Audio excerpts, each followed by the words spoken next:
we are here this evening to witness this momentous occasion as the people of Kenya restate what is in Article 1 of the Constitution of Kenya, that all sovereign power belong to the people of Kenya. That's Kenya's new president-elect, William Ruto, speaking to a crowd after election results were announced this week. Ruto narrowly won against his leading contender, Raila Odinga, reportedly with 50.5% of votes. However, Odinga's camp and 4 out of 7 members of Kenya's Electoral Commission are disputing the results. But the chair of that commission has affirmed the election results, declaring 55-year-old William Ruto the winner. Ruto has been deputy president since 2013. 77-year-old Raila Odinga reportedly received about 48.8% of the votes. It is Odinga's 5th time running for president. Kenya's presidential elections have been making headlines all week, but who are these two candidates that have run such a competitive race? Joining me to break it all down is journalist Karanja Gaçuça. Karanja, William Ruto, the president-elect, was just the deputy president, and Raila Odinga is also well known in the political landscape. So first of all, who are these two gentlemen? Hey, Hamela, good to see you. Who are these two gentlemen? Simply put, Ruto is the winner and Odinga is the loser. I'm sorry, I had to do that. But to know a little bit more about who these two gentlemen are, as you stated, Ruto is the outgoing deputy president and now president-elect. He's been a member of parliament. He's been in government essentially for the last 30 years. He was first elected in 1992 at a very young age, I think at the age of 32. Raila Odinga, 77 years old, has also been in government over 40, maybe not over 40 years, but he has been in the public limelight actually over 50 years, going as far back as 1969, when he was 25 and his father was the former vice president, was vice president at the time. So Odinga, very well-known son of the former vice president, been in Kenya's political landscape for decades. Ruto also been on the political landscape for decades, but he's famous for referring to himself as the son of somebody who nobody knows. So, you know, he doesn't come from a famous family. And part of his campaign was ran on that platform as the man representing the common man, as the person who would be an example to any Kenyan that you too can accede to the highest levels of not just government, but corporate world and education and what have you. So he sold himself as the candidate, as the person, the man of the people. Odinga, on the other hand, establishment candidate, who has been the perennial opposition candidate, the perennial what's the term really? He's always been in the opposition. He's always been pushing against government. And that actually earned him title of, statesman, as the man who fought for Kenya's democracy. That is not entirely true. And I can go into that maybe later on down the road. I can extrapolate on what that means. I would like to just explore that a little bit, because on the surface, it almost does seem like the opposite is true, in the sense that Ruto was the deputy president under Kenyatta since 2013, yet Kenyatta, at least in public, is endorsing Raila Odinga. So why wouldn't President Uhuru Kenyatta endorse his deputy president? It's actually a really good question. It is a mystery to most of us Kenyans. We can only speculate. So what happens is as you may well know, as the world knows, Raila Odinga has been running for president for the last 25 years. Arguably, he's been trying to be president for the last 40 because he actually attempted a coup in 1982. And he's been in the public limelight, like I said, since 1969, because at the age of 25, when his father was vice president, he actually organized a protest whereby people in his community, in his region, threw stones at the then President Jomo Kenyatta. And that obviously led to very unfortunate incidents where people got shot. You know, the president's security protection team shot at the crowds. And so he's been in the limelight, and he's been in the limelight as the protest guy. The reason Kenyatta endorsed him, I think, was because in 2017, after he lost, there started to be drumbeats that are too awful to contemplate. His region started talking about secession. They refused to return to the repeat election, even after he won the case at the Supreme Court, where the election got thrown out. I think that the president, and I do think that he was mistaken in this, I think his judgment was misplaced in this. He thought that the best way to bring back that region was to embrace Raila Odinga. But then the problem with that was that he could have embraced him, he could have, you know, there's this famous thing called the handshake, whereby, you know, they shook hands and made peace, and presumably, you know, to bring the region back, which was, you know, arguably a good thing. But it doesn't make sense to then go the next step and endorse the opposition leader and essentially bring the opposition leader into government instead of endorsing his deputy. So I think it was in a misplaced attempt at subduing the opposition from Raila Odinga's region. But what that does create is, of course, is this really awkward situation where Uhuru Kenyatta has essentially destroyed his own party, and then also created real animosity within his own party, within his own ranks. Now, the people of Kenya did not go along with Uhuru on that. So the ruling party, the people that used to belong to the ruling party, they all left the ruling party and went with with Ruto, the new president, and hence why he is now president. So the president's own region rejected the president's endorsement of Raila and stuck with the original plan, which was essentially, even without an endorsement, the people that supported Uhuru and Ruto stuck with Ruto and ignored the president, which is, you know, it's something to be studied for decades to come. I don't even have words for it right now. We'll be thinking and talking about it for a while. So could it have been a tactical decision on the part of President Kenyatta that if I endorse this opposition guy, that maybe it will, dilute his power as opposition? I mean, I know some of this might be going into speculation, but is there any indication that that might have been the strategy? Well, you would be going into speculation that has been ongoing in political circles in Kenya among political analysts. There were many, even within Raila Odinga's advisors, who told him, do not do this, you're being set up. He's only trying to manage you and dilute the opposition, which he did. He diluted the opposition. So there hasn't been an opposition in the last 5 years. And arguably, Uhuru Kenyatta was able to do essentially whatever he wanted to do in government because he had members of his own party who supported him sometimes, as well as the opposition who acquiesced to anything that was being asked for. As time went on, of course, his own party started to be, to oppose measures that he was trying to push for. So his own party actually became the opposition. I don't know if we'll ever know, but I'll tell you one thing. Whether it was intentional or not, the result has been that Uhuru Kenyatta. So I have gone back and forth on this myself. I have argued that the reason that Uhuru Kenyatta brought Raila Odinga in was to dilute the opposition and his opposition and dilute his power, but B, also to manage him. because he's this wild card who is just unknown. And by becoming, I don't know if you're aware of this, but Uhuru Kenyatta became the chairman of the coalition party, the coalition of parties that Raila Odinga ran and during this election, called the Azimio Coalition.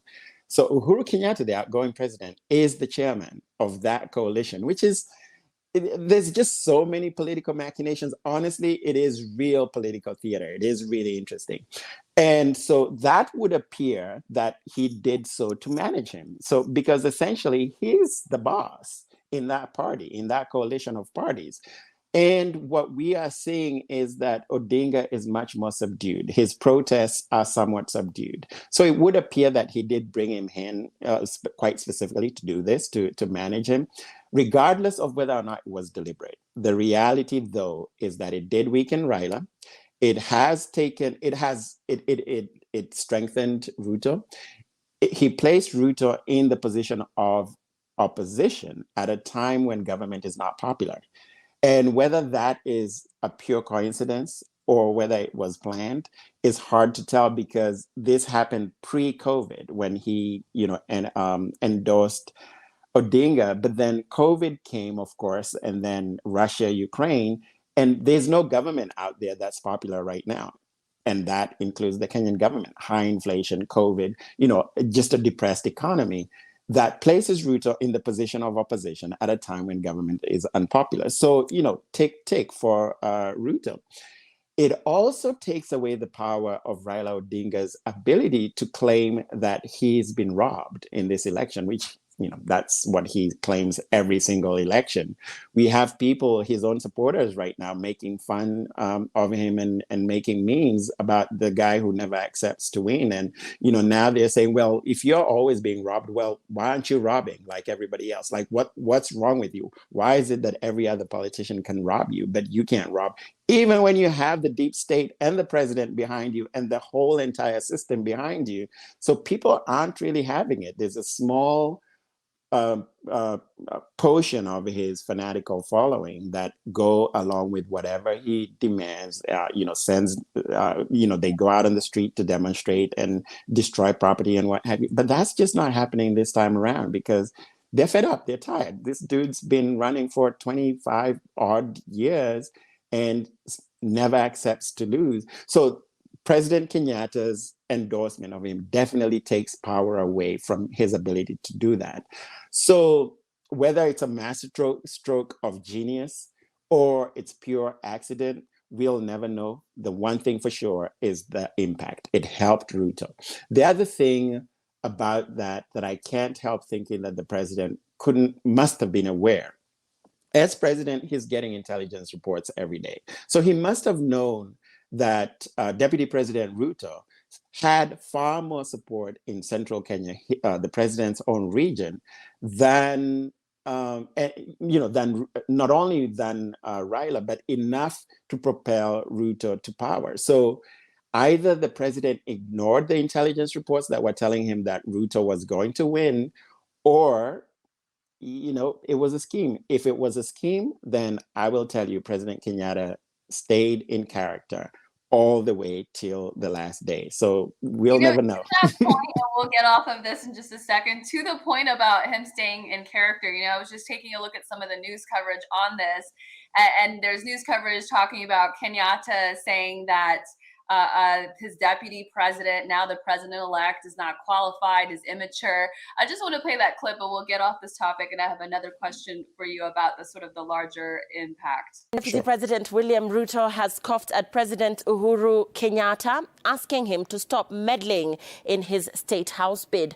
Ruto, while mentioning the president by name, accused him of issuing threats and conspiring to derail his bid to succeed him. President Kenyatta had earlier this week termed his deputy a liar and politically immature to take over from him, and urged the electorate to back Azimio flag bearer Raila Odinga in the August 9th succession race. So if Kenyatta's playing, he deserves an Oscar, and it seems like Ruto is playing along with him, right? Well, he really would deserve an Oscar if he really is acting, if he really is play acting. The one thing that you could not accuse Ruto of is being politically immature. There's nobody that thinks that in Kenya, including the opposition. They recognize Ruto's name throughout Kenya, both by the opposition as well as his supporters, is the doyen of politics. Like, he's known as extremely competent. When he was Minister of Agriculture under the former president, the late Mwai Kibaki, his agriculture ministry was the best run ministry. This is objectively sort of agreed upon across Kenya. He was the student of the master scientist of politics, President Moi, former President Moi. He was an absolute Machiavelli, and this everybody knew.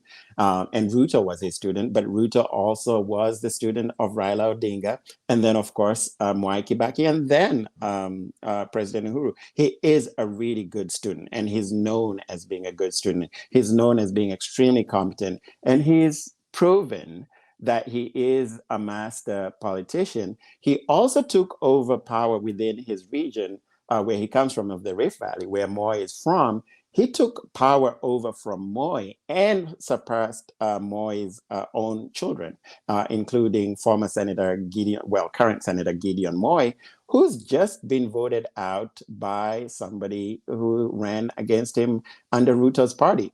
And Ruto's party is only 2 years old, by the way, and he managed this feat of beating, this not only this veteran politician, but the whole entire political machine, the government, the deep state, which we kept being told was going to win the election for Raila.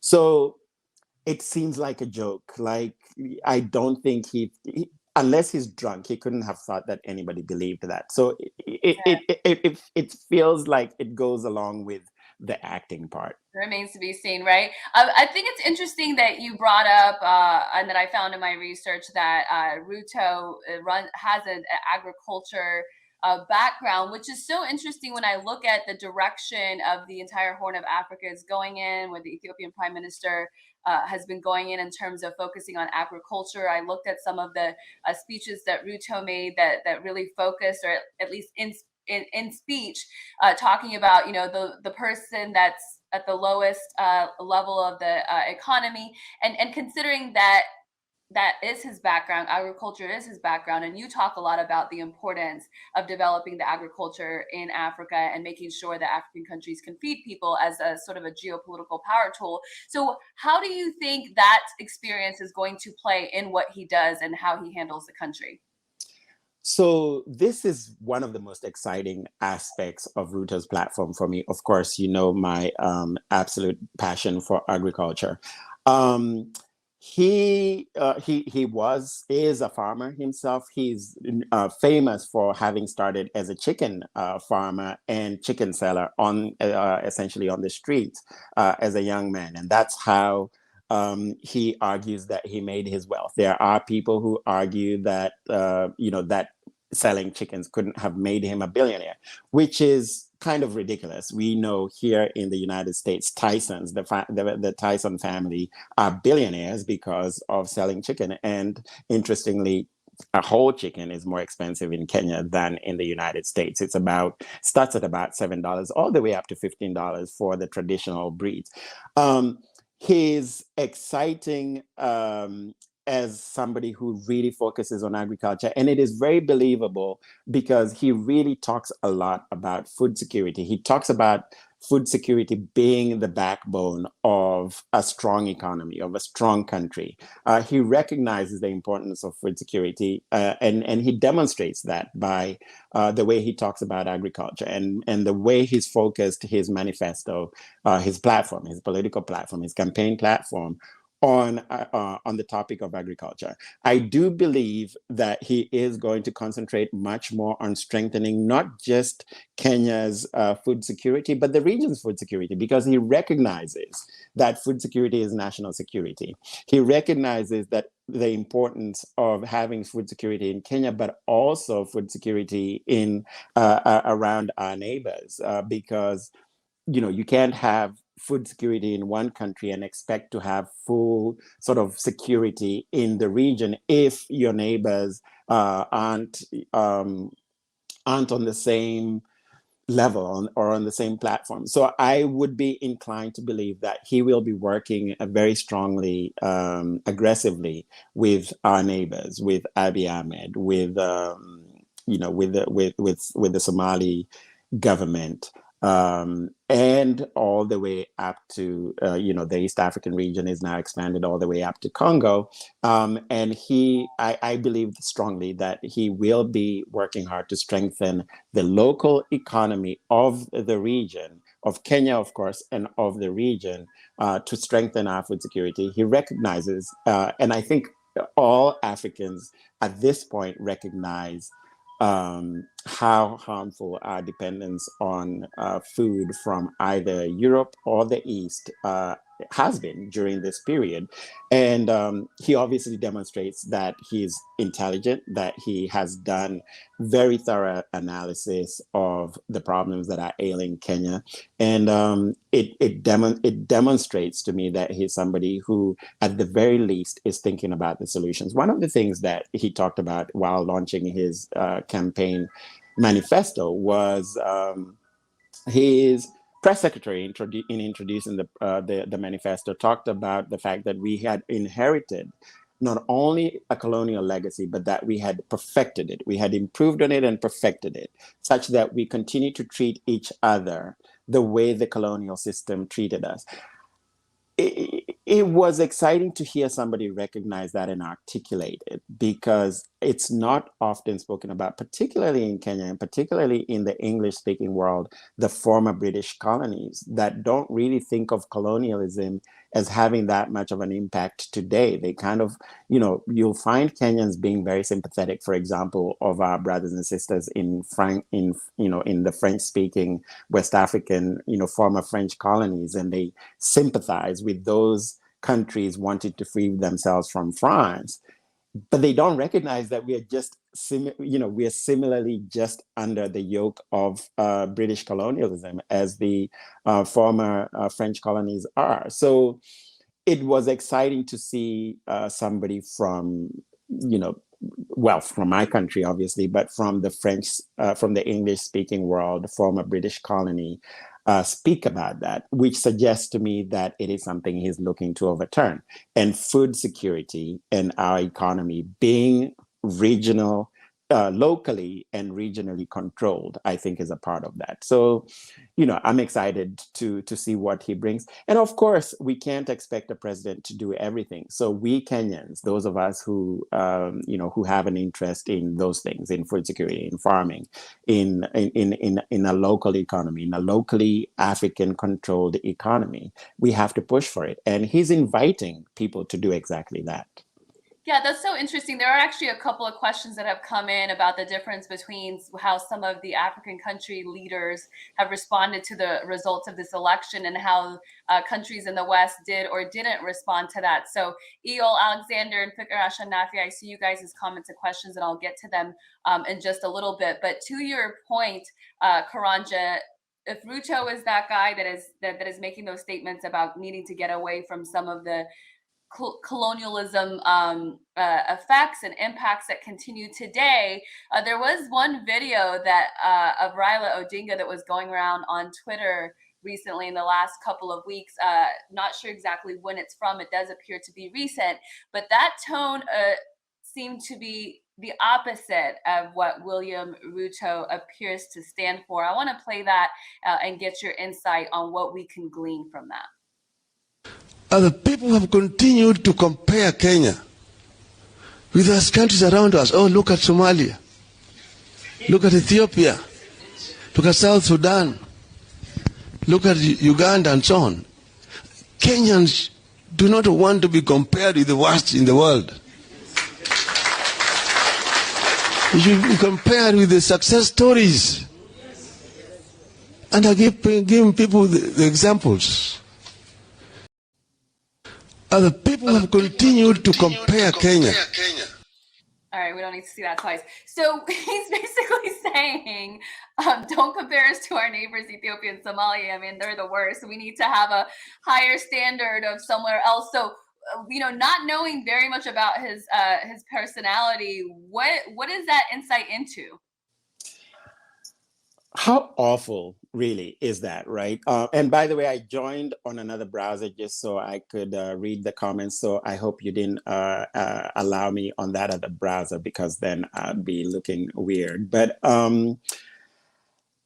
how weird is that? Like, who says things like that? But I think it's very telling. I think it tells how he thinks of our neighbors. I think it tells of how he thinks of the West. He thinks of the West as the success stories. He thinks of our neighbors. He thinks of us as being less than. And so I think it is very telling, and I think that that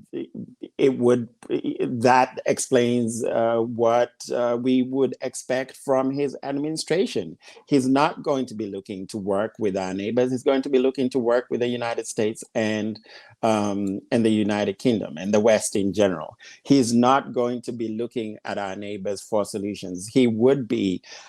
I don't think he even knows the term African solutions for African problems, because he believes so firmly in Western solutions for our African problems. He is so quick to turn to the West. Whenever he's lost an election, the first people he speaks to is Western media, Western diplomats. The first people he runs to is Western media and Western diplomats. Even today, his address, he made a point of calling out to the international press and the international community. I think they're tired of him too, which is hard to imagine, because they're so welcoming of anybody who causes division and strife. But I think even they have come to recognize that he's a liability. Well, I mean, I don't really know what the West thinks, but I think maybe they've found it impossible to use him the way they wanted to use him, or they thought that they could use him, because he's such a wild, what's the word I'm looking for? Such a wild card, such an unknown, so temperamental. But he has been the darling of the West. They welcome his disruption of not just Kenya, but the region. He talked about, I'm sure there's going to be a question in there about his willingness to recognize Somaliland, which is something that the United Kingdom is pushing for. Like, what African president steps into such a, without even consulting his neighbor, the Somali government and Somali president, right? And especially since that's one of the worst countries they don't want to be compared to, why even get involved, right? Why exactly? Why bother? Like, why even insert yourself? They're exactly. Like, so, you and I have talked a lot about the No More movement and just the movement in general across the African continent and the diaspora, wanting to have African solutions for African problems. I think we've had enough of a sample size of doing it the opposite way, and it seems like the problems do not get solved.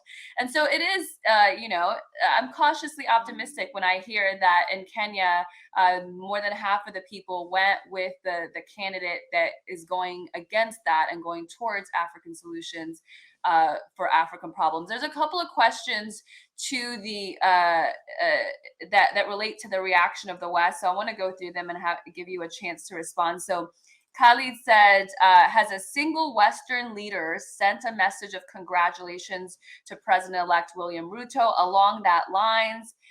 Eol says, could you ask Karanja as to why Western governments are hesitant to congratulate the winner, and African leaders on the other side, did they congratulate the winner? I believe, I know the Ethiopian Prime Minister did. And is there something in that, Eol says?